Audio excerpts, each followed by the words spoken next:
एगो भक्त के भाव छे बाबा भोलेनाथ से, बाबा भोलेनाथ के दरबार में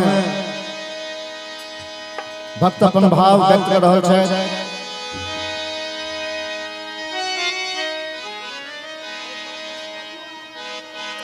कि बाबा शरण हम एलो दानी शरण शरण में हम चलिए लो हो बाबा आहा शरण हम एलो दानी शरण शरण में हम चलिए लो हो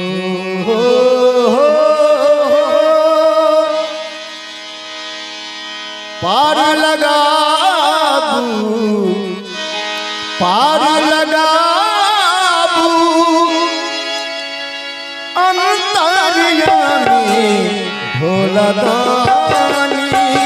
यो भोला दानी भोला दानी यो भोला दानी जल भरी लो जल भरी लो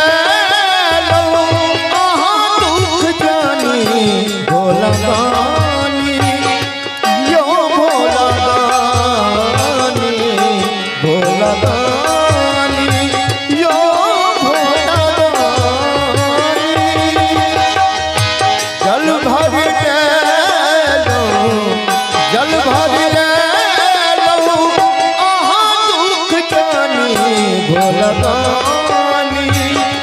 यो भोला दानी भोला दानी यो भोला दानी हमर भोला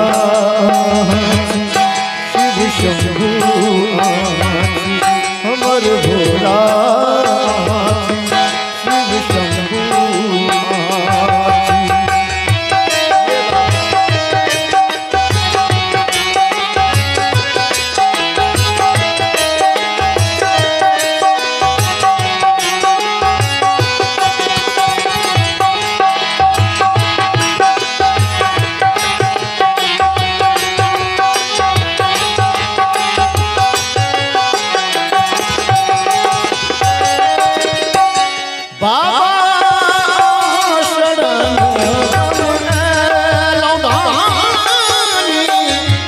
शरण शरण में हम चलिए लो ओ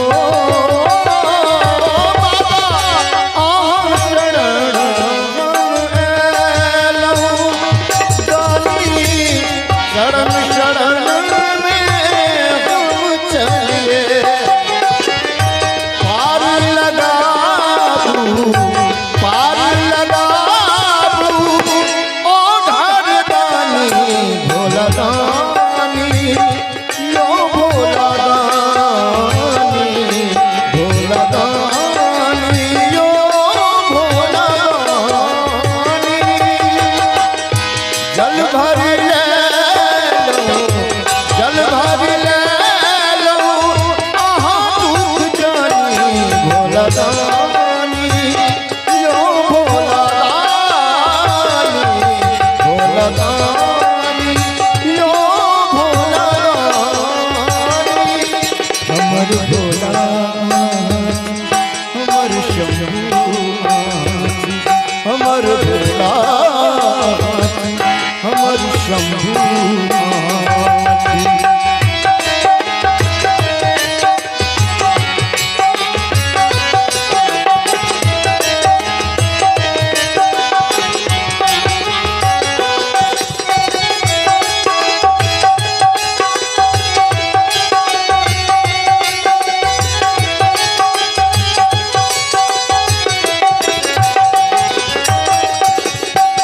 बाबा महिमा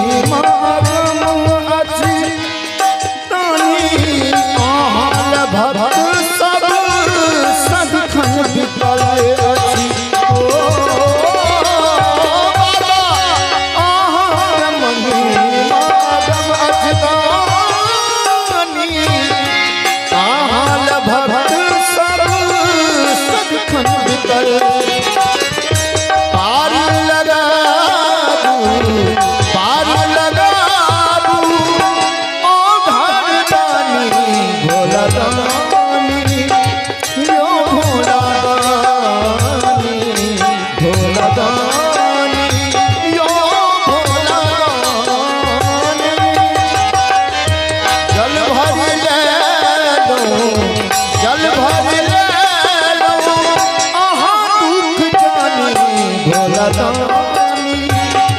यो भोला दानी भोला दानी यो भोला दानी भोला दानी यो भोला दानी पार लगा भोला दानी